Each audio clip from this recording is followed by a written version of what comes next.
ओम शांति। 14 फरवरी 2024। बाबा के महावाक्य। मीठे बच्चे, अंतर्मुखी हो, अपने कल्याण का ख्याल करो। घूमने फिरने जाते हो तो एकांत में विचार सागर मंथन करो। अपने से पूछो, हम सदा हर्षित रहते हैं? प्रश्न। रहमदिल बाप के बच्चों को अपने पर कौन सा रहम करना चाहिए? उत्तर। जैसे बाप को रहम पड़ता है कि मेरे बच्चे कांटों से फूल बने। बाप बच्चों को गुलगुल बनाने की कितनी मेहनत करते हैं, तो बच्चों को भी अपने ऊपर तरस आना चाहिए कि हम बाबा को बुलाते हैं, हे पतित पावन आओ, फूल बनाओ।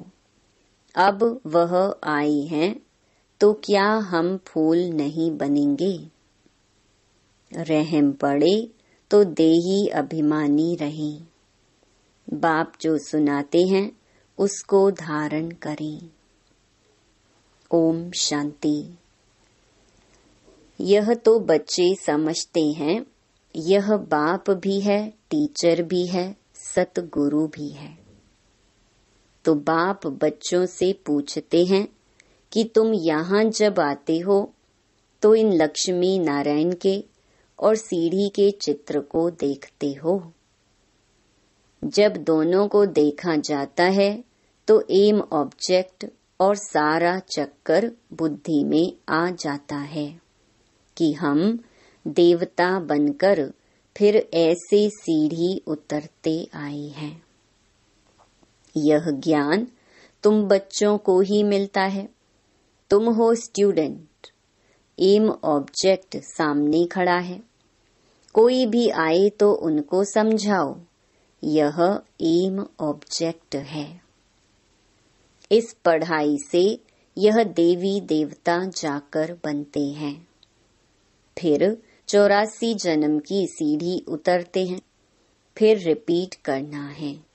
बहुत इजी नॉलेज है, फिर भी पढ़ते पढ़ते नापास क्यों हो पड़ते हैं?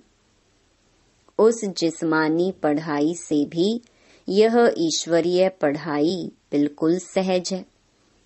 एम ऑब्जेक्ट और 84 जन्मों का चक्र बिल्कुल सामने खड़ा है। यह दोनों चित्र विजिटिंग रूम में भी होने चाहिए। सर्विस करने के लिए सर्विस का हथियार भी चाहिए। सारा ज्ञान इसमें ही है। यह पुरुषार्थ भी हम अभी करते हैं। सतो प्रधान बनने के लिए बहुत मेहनत करनी है। इसमें अंतर्मुखी हो, विचार सागर मंथन करना है।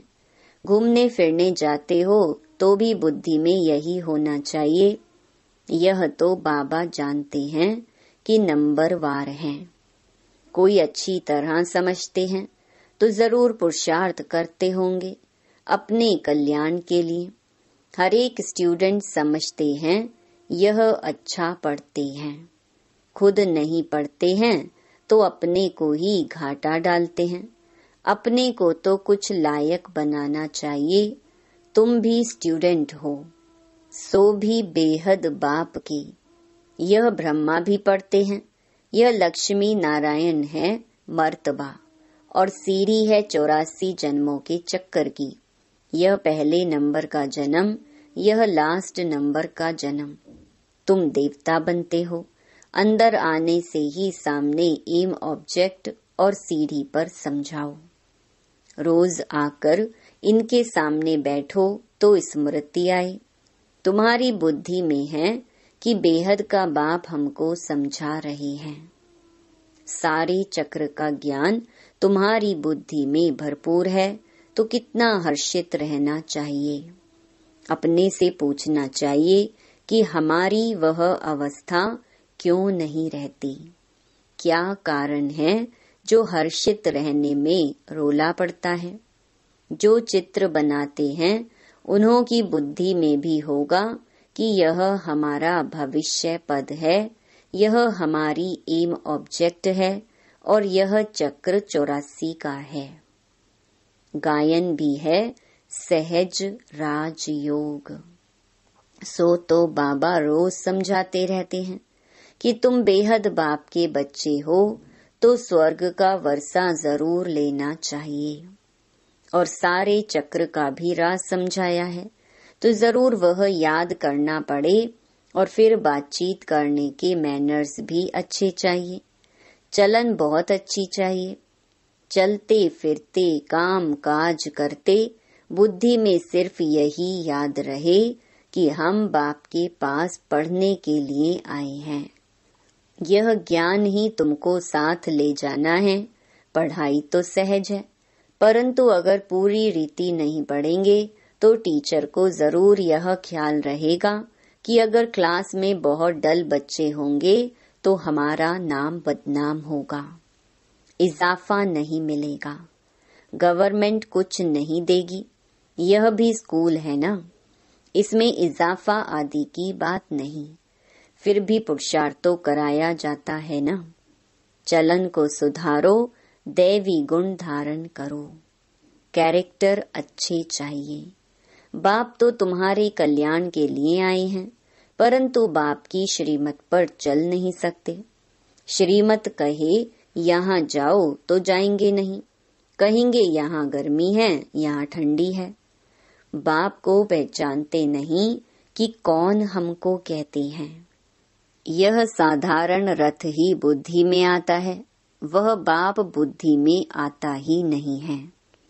बड़े राजाओं का कितना सबको डर रहता है, बड़ी अथॉरिटी होती है। यहाँ तो बाप कहते हैं मैं गरीब निवाज हूँ, मुझ रचता और रचना के आदि मध्य अंत को कोई नहीं जानते हैं। कितने ढेर मनुष्य हैं, कैसी कैसी बातें करते हैं, क्या क्या बोलते हैं। भगवान क्या चीज होती है यह भी जानते नहीं। वंडर है ना।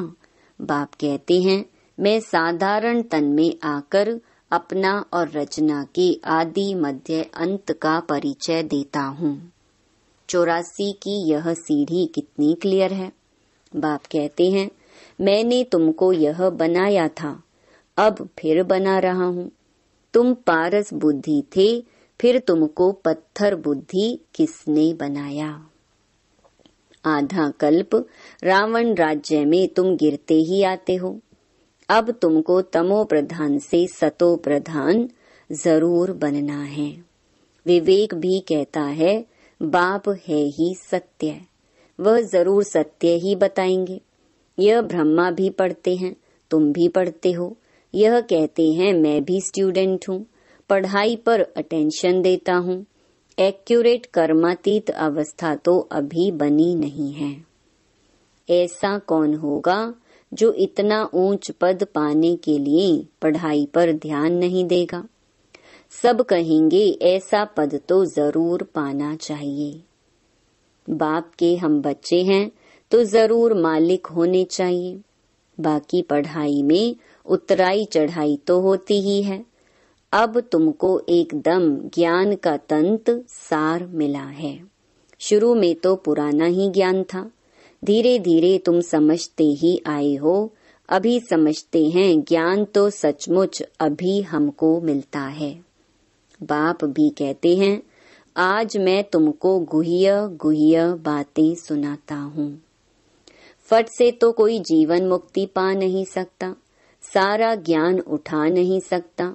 पहले यह सीढ़ी का चित्र थोड़े ही था, अब समझते हैं बरोबर हम ऐसे चक्कर लगाते हैं। हम ही स्वदर्शन चक्रधारी हैं। बाबा ने हम आत्माओं को सारे चक्कर का राज समझा दिया है। बाप कहते हैं तुम्हारा धर्म बहुत सुख देने वाला है। बाप ही आकर तुमको स्वर्ग का मालिक बनाते हैं। औरों के सुख का टाइम तो अभी आया है, जबकि मौत सामने खड़ा है। यह एरोप्लेन बिजलियां आदि पहले नहीं थी, उन्हों के लिए तो अभी जैसे स्वर्ग है।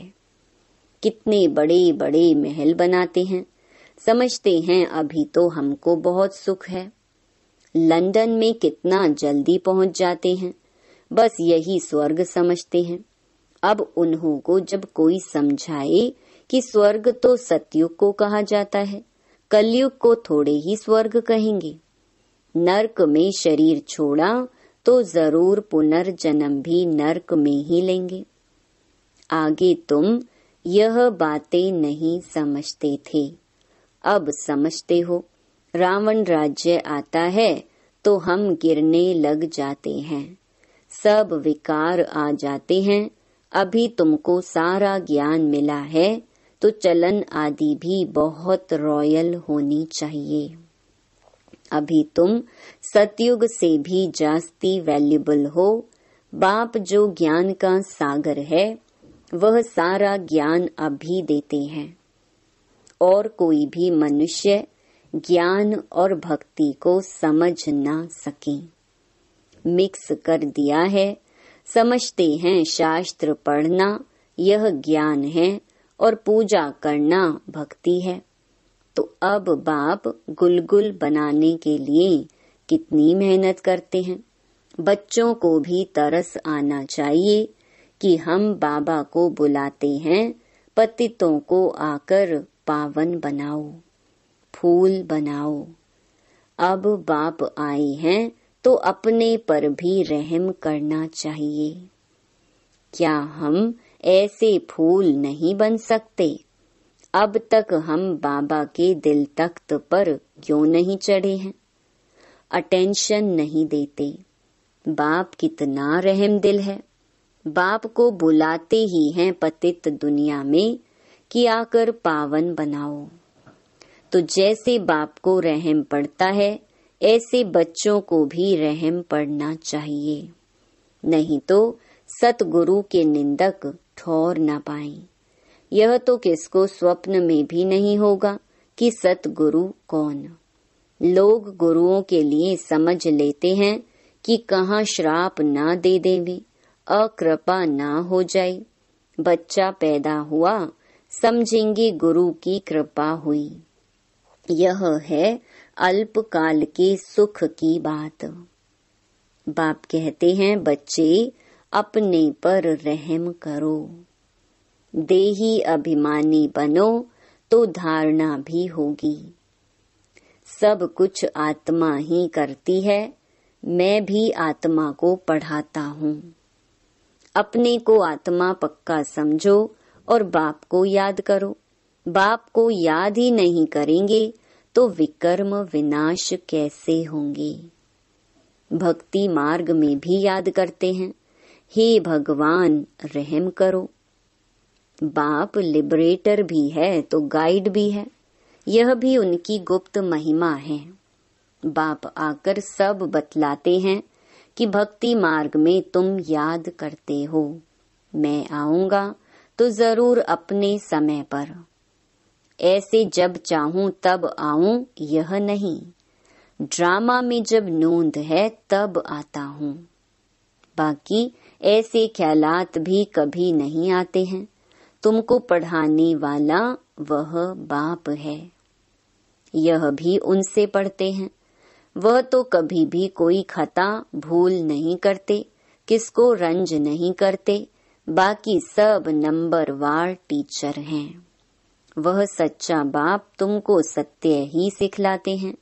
सच्चे के बच्चे भी सच्चे, फिर झूठे के बच्चे बनने से आधा कल्प झूठे बन पड़ते हैं। सच्चे बाप को ही भूल जाते हैं। पहले पहले तो समझाओ कि यह सतयुगी नई दुनिया है या पुरानी दुनिया है। तो मनुष्य समझें, यह प्रश्न बहुत अच्छा पूछते हैं। इस समय सभी में 5 विकार प्रवेश हैं। वहाँ 5 विकार होते नहीं। यह है तो बहुत सहज बात समझने की, परंतु जो खुद ही नहीं समझते तो वह प्रदर्शनी में क्या समझाएंगे। सर्विस के बदले डिससर्विस करके आएंगे। बाहर में जाकर सर्विस करना मासी का घर नहीं है। बड़ी समझ चाहिए। बाबा हरेक की चलन से समझ जाते हैं। बाप तो बाप है, फिर तो बाप भी कहेंगे यही ड्रामा में था। कोई भी आता है तो ब्रह्मा कुमारी का समझाना ठीक है। नाम भी ब्रह्मा कुमारी ईश्वरीय विश्वविद्यालय है। नाम वाला भी ब्रह्मा कुमारियों का होना है। इस समय सब 5 विकारों में हिरे हुए हैं, उन्हों को जाकर समझाना कितना मुश्किल होता है। कुछ भी समझते नहीं हैं, सिर्फ इतना कहेंगे ज्ञान तो अच्छा है, खुद समझते नहीं हैं। विघ्न के पीछे विघ्न पड़ता रहता है, फिर युक्तियां भी रचनी पड़ती हैं। पुलिस का पहरा रखो, चित्र इंश्योर करा दो। यह यज्ञ है, इसमें विघ्न जरूर पड़ेंगे। सारी पुरानी दुनिया इनमें स्वाहा होनी है, नहीं तो यज्ञ नाम क्यों पड़े। यज्ञ में स्वाहा होना है। इसका रुद्र ज्ञान यज्ञ नाम पड़ा है। ज्ञान को पढ़ाई भी कहा जाता है। यह पाठशाला भी है तो यज्ञ भी है। तुम पाठशाला में पढ़कर देवता बनते हो, फिर यह सब कुछ इस यज्ञ में स्वाहा हो जाता है। समझा वही सकेंगे जो रोज प्रैक्टिस करते रहेंगे। अगर प्रैक्टिस नहीं होगी तो वह क्या बात कर सकेंगे। दुनिया के मनुष्यों के लिए स्वर्ग अभी है, अल्प काल के लिए। तुम्हारे लिए स्वर्ग आधा कल्प के लिए होगा। यह भी ड्रामा बना हुआ है। विचार किया जाता है तो बड़ा वंडर लगता है। अब रावण राज्य खत्म हो, राम राज्य स्थापन होता है। इसमें लड़ाई आदि की कोई भी बात नहीं। यह सीढ़ी देख लोग बड़ा वंडर खाते हैं। तो बाप ने क्या क्या समझाया है, यह ब्रह्मा भी बाप से ही सीखा है, जो समझाते रहते हैं। बच्चियां भी समझाती हैं। जो बहुतों का कल्याण करते हैं, उन्हों को जरूर जास्ती फल मिलेगा। पढ़े हुए के आगे अनपढ़े जरूर भरी ढोएंगे। बाप रोज रोज समझाते हैं, अपना कल्याण करो। इन चित्रों को सामने रखने से ही नशा चढ़ जाता है, इसलिए बाबा ने कमरे में यह चित्र रख दिए हैं। एम ऑब्जेक्ट कितनी सहज है। इसमें कैरेक्टर्स बहुत अच्छे चाहिए। दिल साफ तो मुराद हासिल हो सकती है। अच्छा, मीठे मीठे सिकिलधे बच्चों प्रति मात पिता बाप दादा का याद प्यार और गुड मॉर्निंग। रूहानी बाप की रूहानी बच्चों को नमस्ते। धारणा के लिए मुख्य सार। पहला, सदा स्मृति में रखना है कि हम बेहद बाप के स्टूडेंट हैं। भगवान हमें पढ़ाते हैं, इसलिए अच्छी तरह पढ़कर बाप का नाम बाला करना है। अपनी चलन बड़ी रॉयल रखनी है। दूसरा, बाप समान रहमदिल बन कांटे से फूल बनना और दूसरों को फूल बनाना है। अंतर्मुखी बन अपने व दूसरे के कल्याण का चिंतन करना है। वरदान, हलचल में दिल शिकस्त होने के बजाय बड़ी दिल रखने वाले हिम्मतवान भव। कभी भी कोई शारीरिक बीमारी हो, मन का तूफान हो, धन में या प्रवृत्ति में हलचल हो, सेवा में हलचल हो, उस हलचल में दिल शिकस्त नहीं बनो। बड़ी दिल वाले बनो। जब हिसाब किताब आ गया, दर्द आ गया, तो उसे सोच सोचकर दिल शिकस्त बन बढ़ाओ नहीं। हिम्मत वाले बनो। ऐसे नहीं सोचो हाय क्या करूं। हिम्मत नहीं हारो, हिम्मतवान बनो तो बाप की मदद स्वतः मिलेगी। स्लोगन, किसी की कमजोरी को देखने की आंखें बंद कर मन को अंतर्मुखी बनाओ। ओम शांति।